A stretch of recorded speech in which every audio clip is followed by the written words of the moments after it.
Bristol Community College, Mathematics with Dan Avedikian, Math 011, Arithmetic, Section 3.1, Problem 10.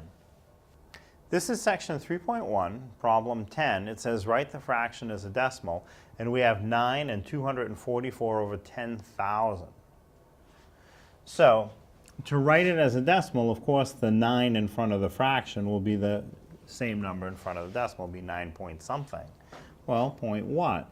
The numerator has to be part of the decimal, and you need to have as many zeros after the decimal as you have, or as many places after the decimal as you have zeros in the denominator. So this denominator has 4 zeros, so the numerator only has 3 digits. So I have to say, start with a 0, then put the numerator 244, and that gives me 9.0244. This way I have 4 places after the decimal that matches up with my 4 zeros in the denominator of the fraction.